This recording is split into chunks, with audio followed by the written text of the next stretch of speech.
مولانا غازی ولی احمد صاحب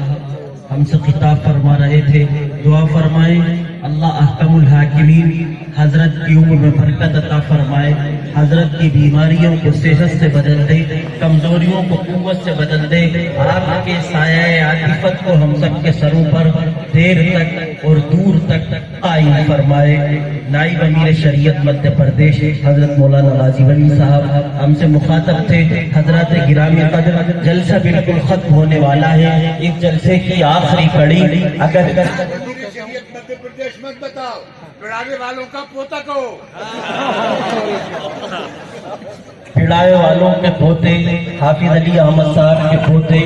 بہرحال بڑی خوشی کی بات ہے کہ ایک طرف حضرت مفتی نصیر الدین صاحب نور اللہ مرقدہ کے جانشین حضرت مفتی امیر الدین صاحب بیٹھے ہوئے ہیں, تو ایک طرف حضرت حافظ علی احمد صاحب کے جانشین حضرت مولانا غازی ولی احمد صاحب بیٹھے ہوئے ہیں. یہ بھی میں عرض کرتا چلوں علماء ربانیین کی موجودگی میں کہ علماء دیوبند کے سرخیل حضرت مولانا اشرف علی انوی, حضرت مولانا قاسم نانوتوی, حضرت مولانا رشید احمد گنگوہی کے پیر حضرت حاجی امداد اللہ مہاجر مکی رحمت اللہ علیہ جو تھے,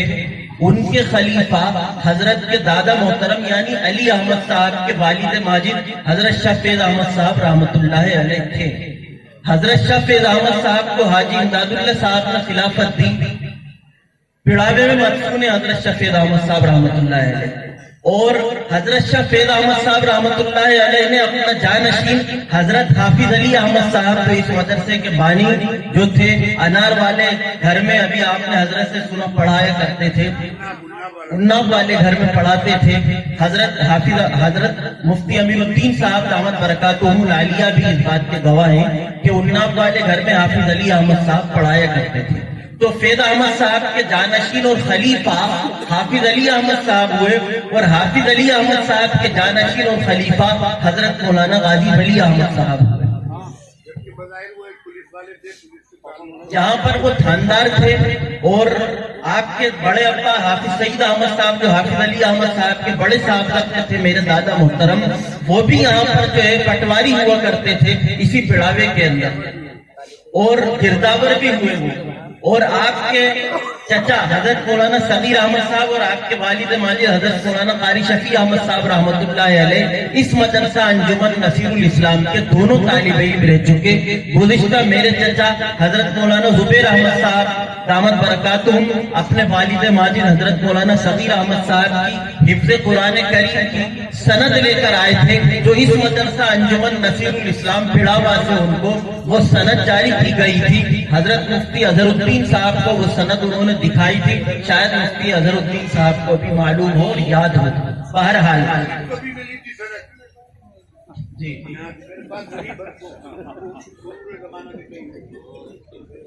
سینچا تھا اسے خون سے کچھ پچھنا لبوں نے, سینچا تھا اسے خون سے کچھ پچھنا لبوں نے, تب جا کے اس انداز کا میخانہ بنا ہے.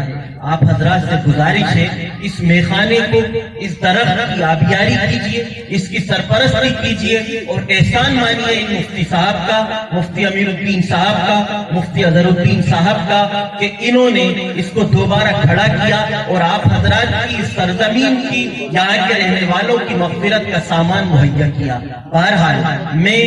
اپنے آپ کو وہ بلکہ میں آپ کے اور حضرت مفتی صاحب یعنی صدر محترم کے درمیان حائل نہیں ہونا چاہتا, کباب میں ہڈی نہیں بننا چاہتا. میں گزارش کر رہا ہوں آج کی اس جلسے کے روح رواں صدر محترم ذوالمجد والکرم مشفق معظم حضرت اقدس مولانا بفضل اللہ اولانا حضرت مفتی قاضی امیر الدین صاحب مد اللہ ظلہ العالی دامت برکاتہم عمت فیوضہم اطال اللہ عمرہم سے میں گزارش گزار ہوں, دستبستہ التماس کر رہا ہوں, جسارت کر رہا ہوں آپ سے کہنے کی تشریف لائیں, مسرت